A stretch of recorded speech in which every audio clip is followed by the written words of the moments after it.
Titik bekam yang kami titik bekam yang kami rumuskan ialah satu kahil. Sebagaimana kita sebagai pembekam tahu bahwa kahil itu direkomendasikan oleh Rasulullah sebagai istilah penyakit titik sunnah, dan itu bisa membantu kesembuhan sekitar 70 lebih penyakit. Kemudian juga titik jantung dan paru bisa kita ambil bersebelahan atau kita ambil porosnya, karena fokus ialah liver. Maka jantung paru sebagai penyempurna saja. Bisa kita ambil porosnya jantung paru atau jantungnya. Kemudian liver itu sendiri. Tadi telah kita singgung bahwa titik letaknya itu kanan.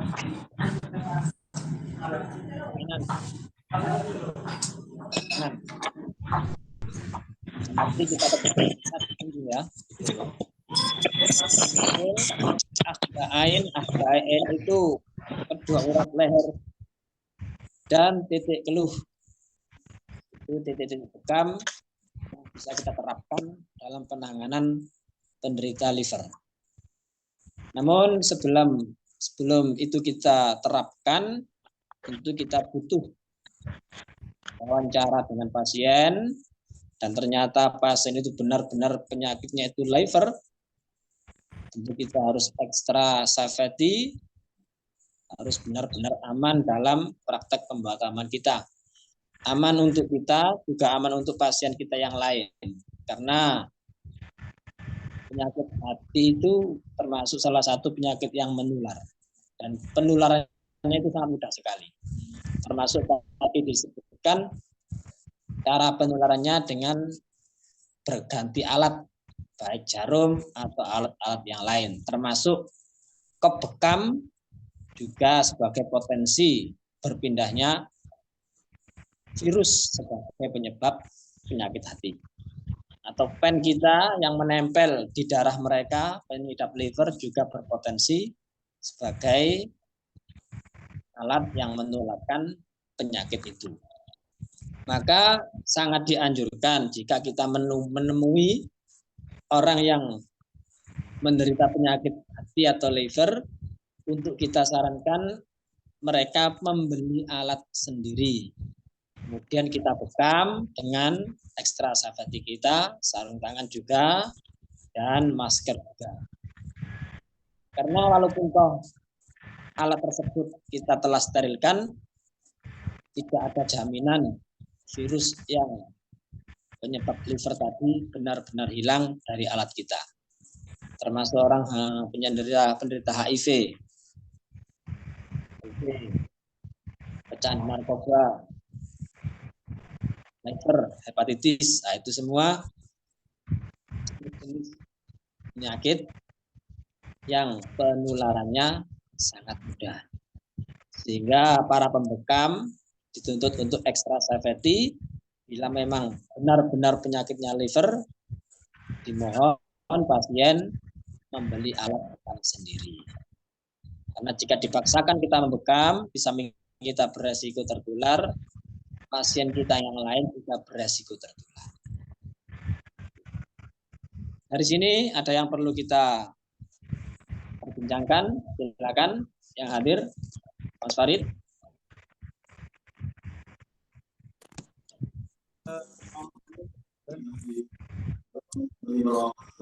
Berkaitan dengan tadi untuk penularannya kan lebih apa istilahnya, lebih berpotensi. Kadang kan kita tidak tahu bahwa yang kita bekam itu mempunyai penyakit liver, karena mungkin karena kondisi pasien juga tidak mengetahui apa yang kondisi pasien itu sendiri. Jadi untuk berjaga-jaga itu seperti apa ya? Karena kebanyakan mungkin tiap orang tidak tahu bahwa dia itu ternyata mengidap liver, karena yang saya tahu liver itu kan silent disease ya. Silent disease kan banyak tanpa diketahui ketika pasien sudah merasa apa istilahnya, tidak marah-marah. Ya, kalau di tes baru tahu kan, tapi kalau belum pernah melakukan tes kan otomatis dia tidak tahu. Seperti itu Pak Burhan. Matur nuwun. Ya, pentingnya kita itu komunikasi dengan pasien, dengan keluarga pasien sebelum kita menerapkan atau melakukan pembekaman. Tentu kita tanya-tanya dulu, komunikasi, riwayat penyakit, dan jika itu semua telah kita lakukan, bisa kita bantu dengan diagnosa. Di awal-awal pelatihan telah dibekali oleh Bu Sukma diagnosa tentang melalui ciri-ciri. Bagaimana orang yang liver itu kita dapat baca dari jari-jarinya. Ini saya tidak begitu mengikuti, jadi mungkin bisa kita baca lagi atau bisa kita tanyakan nanti ke Bu Sukma. Itu mungkin yang dapat dilakukan, nanti komunikasi dengan keluarga pasien tentang riwayat penyakit yang diderita, atau mungkin dengan diagnosa melalui jari-jari. Atau biasanya diagnosanya lebih ke mata. Karena di masyarakat kita, orang liver itu cenderung mengidap penyakit kuning. Penyakit kuning itu penyakit yang disebabkan oleh senyawa yang berwarna kuning, kecoklatan yang ditemukan dalam empedu.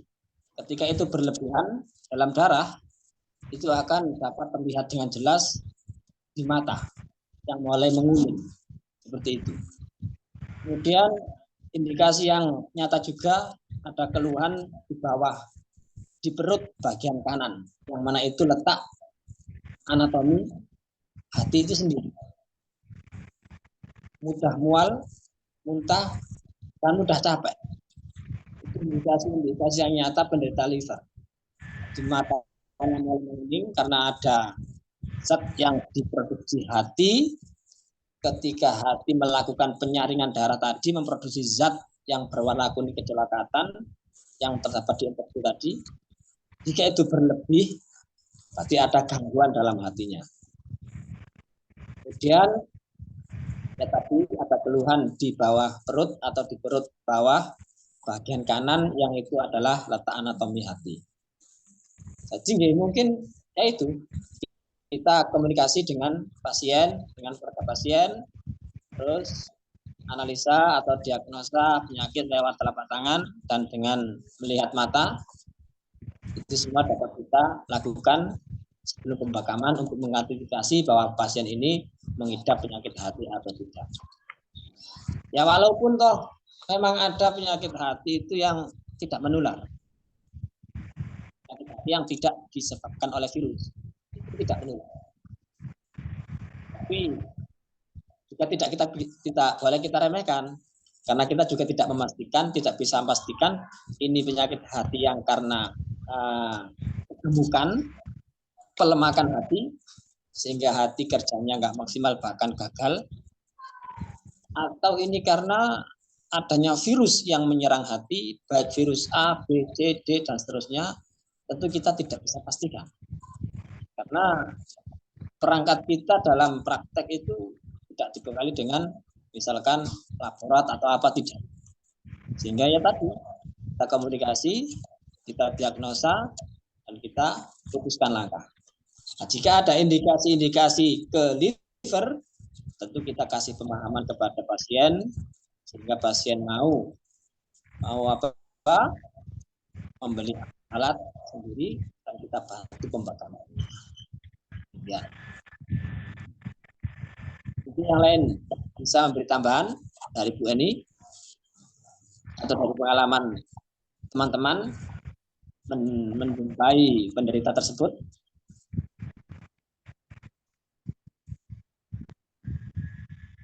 Bu Eni pernah Bu Eni ada pengalaman menangani penderita liver?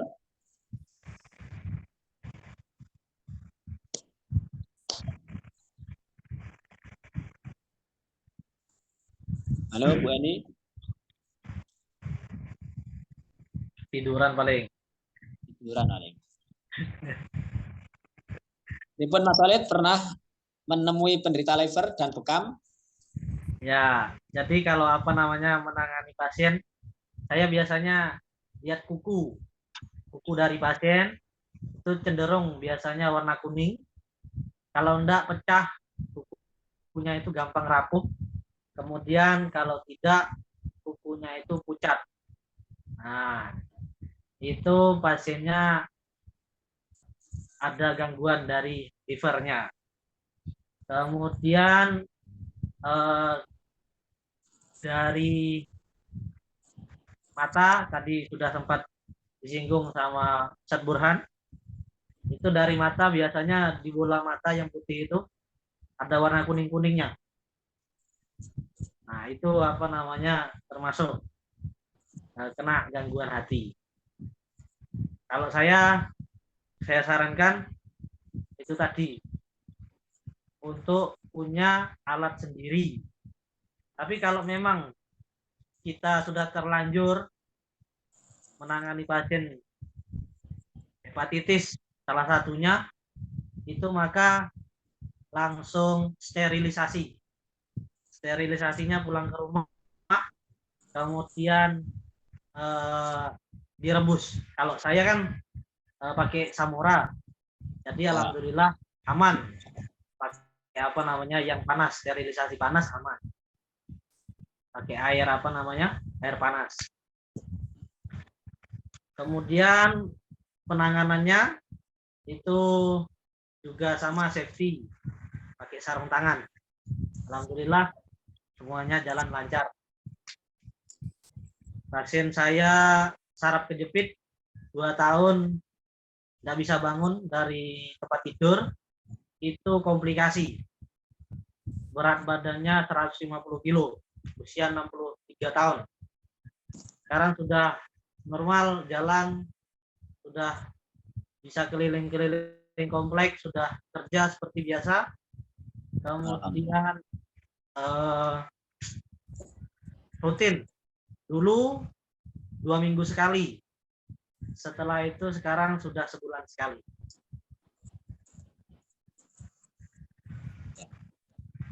Biasanya ada ruam di kulitnya. Ada ruam. Gitu, Ustaz. Ya, terima kasih. Demikian Pak Farid. Mungkin bisa menjadi hasanah untuk kita lebih memahami keadaan pasien. Mungkin ada tambahan dari yang lain, Mbak Pur, ada tambahan berkaitan dengan penderita liver dan indikasinya pada penderita yang kita hadapi.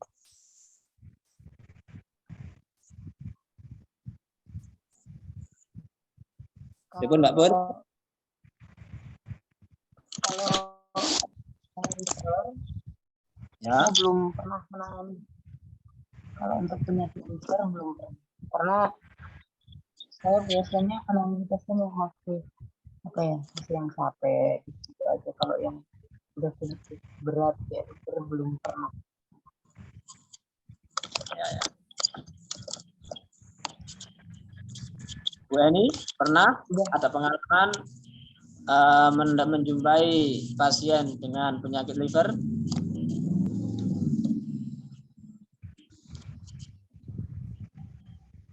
Wah, ketiduran Bu Eni. Oh, ayo Bu Eni. Belum ya. Belum pernah, Pak. Pak Nuri pernah ada pengalaman? Sementara belum. Pak Farid? Ustadz mau tanya, Ustadz.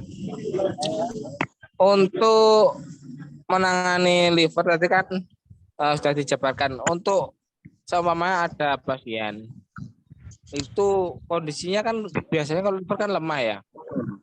Apa enggak ini pengaruh ke drop nanti kalau kita ambil langsung tubannya itu di bagian punggung? Sekian, terima kasih. Ya, terima kasih.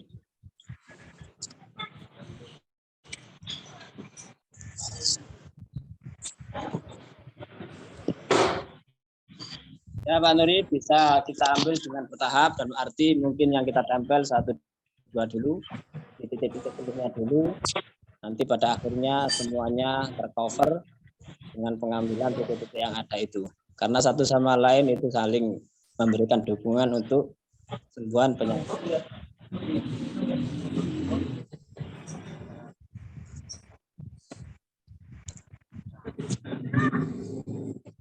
Ini Ustadz, kan untuk sterilisasi tadi kan diterangkan sama Ustadz Ustadz apa itu Ramadan sih, masalah sterilisasinya kan lebih untuk khususnya liver. Nah untuk kop yang Kangsu sendiri gimana? Kan tidak kuat panas. Terus untuk sterilisasinya gimana gitu? Kebetulan punya saya Kangsu semua. Iya sama Kangsu semua. Ya sudah kita bahas di ahli media dulu bahwa sterilisasi udah ada sterilisasi panas, sterilisasi dingin, dan ada sterilisasi tempat. Panas bisa kita lakukan dengan perebusan seperti yang dilakukan oleh Mas Khalid karena mungkin alat beliau mendukung dan tidak melepuh. Bisa. Kalau Kangsu bisa dilakukan dengan penguapan. Kita rebus air, ketika itu sudah mendidih bisa kita buka, kita kasih sarangan, topnya kita taruh atas, sudah itu ada penguapan dari air tersebut. Itu kita lakukan, noda-noda kita bersihkan ya. Nah itu penguapan, kita lanjutkan dengan sterilisasi dengan seperti itu dulu. Itu sudah maksimal yang kita lakukan. Bisa dengan rebus. Kalau untuk pakai klorin kemungkinan aman enggak Ustadz ya? Pakai cairan klorin untuk kasus apa itu namanya liver sendiri? Untuk liver itu harus ekstra, Pak. Ekstra. Nanti mungkin bisa dikombinasi dengan sterilisasi hangat atau panas itu, kemudian klorin, kemudian alkohol. Lebih ekstra lagi saja.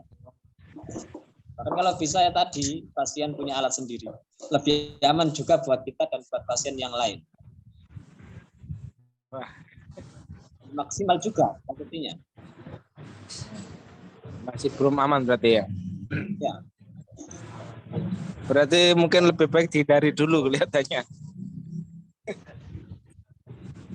Nah, kita sangat lihat lepas ya berbaik sangka lah. Ketika sudah kita maksimalkan sterilisasi ya sudah aman. Mana lagi? Kan gitu. Iya. Alhamdulillah aman. Setelah Iya. sterilisasi.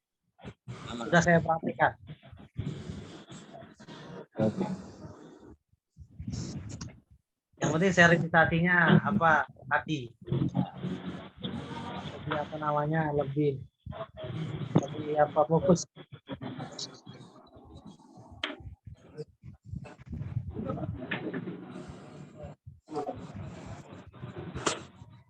Baik, mungkin ada yang lain yang perlu kita bahas. Kalau saya belum pernah menangani pasien yang terindikasi dengan penyakit seperti itu, maka tidak banyak bisa bercerita tentang pengalaman. Kita sampaikan materi yang seperti ini.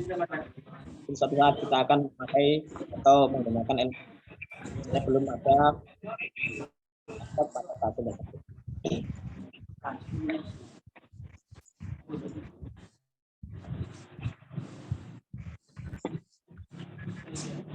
Meskipun Ummu Fauzan, mungkin ada yang perlu kita bincang-bincang lagi.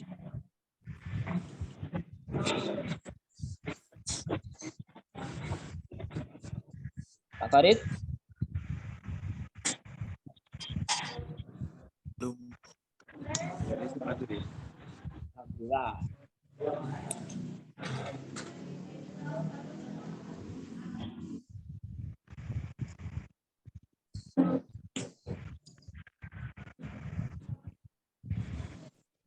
Bagaimana kalau sudah tidak perlu ada yang dibahas lagi, kita cukupkan ya. Bisa dicukupkan pembahasannya.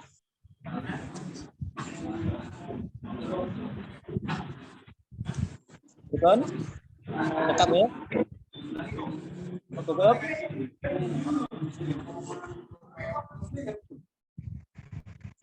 Baiklah, pembahasan malam hari ini kita cukupkan dengan sedikit kesimpulan bahwa penyakit liver atau hati itu ada kalanya disebabkan oleh virus, ada kalanya oleh pelemakan hati yang berlebih sehingga terganggulah kinerja hati.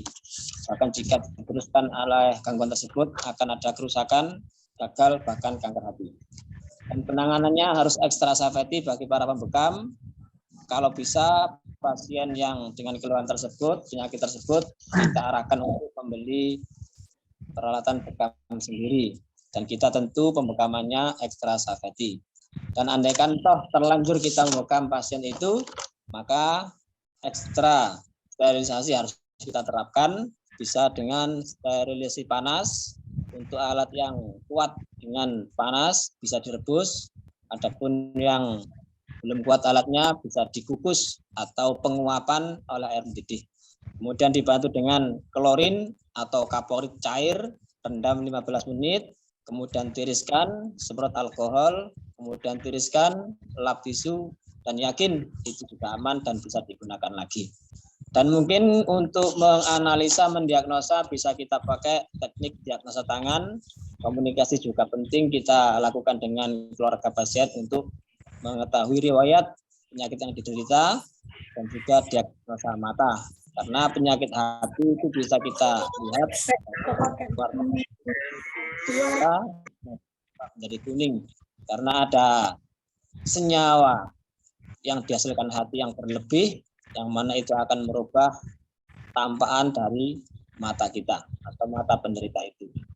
Demikian kesimpulan singkat dari saya. Adapun titik kahil, jantung paru atau porosnya, liver, lambung, akhta ain, dan titik keluh, ketika pasien kita anggap belum kuat, bisa kita ambil bertahap, tidak bersamaan. 2 titik, 3 titik bisa kita dahulukan titik keluhnya, atau kita dahulukan titik vital atau sunnahnya bisa, yang pada akhirnya dalam praktek itu semua tercover, hanya bertahap saja kalau pasien kita anggap lemah. Seperti itu kesimpulan saya. Kurang lebihnya mohon maaf yang sebesar-besarnya. Semoga ada manfaat dan berkahnya. Saya akhiri. Assalamualaikum warahmatullahi wabarakatuh. Waalaikumsalam warahmatullahi wabarakatuh. Terima kasih banyak kepada Ustadz Burhan atas pemaparan yang luar biasanya. Mudah-mudahan apa yang kita dapatkan pada malam hari ini membawa keberkahan bagi kita dan membawa kemanfaatan untuk masyarakat luas. Amin, amin ya rabbal alamin. Sedikit informasi untuk Bapak Ibu sekalian, insya Allah minggu depan kita libur malam Ahad dan malam Senin. Karena hari raya, saya ucapkan atau kami mewakili para pengurus dan jajarannya, mohon maaf lahir batin, minal azin wal faizin. Apabila banyak kekurangan, mohon keikhlasannya. Mari sama-sama kita tutup dengan bacaan hamdalah. Alhamdulillahirabbil alamin. Assalamualaikum warahmatullahi wabarakatuh. Waalaikumsalam warahmatullahi wabarakatuh.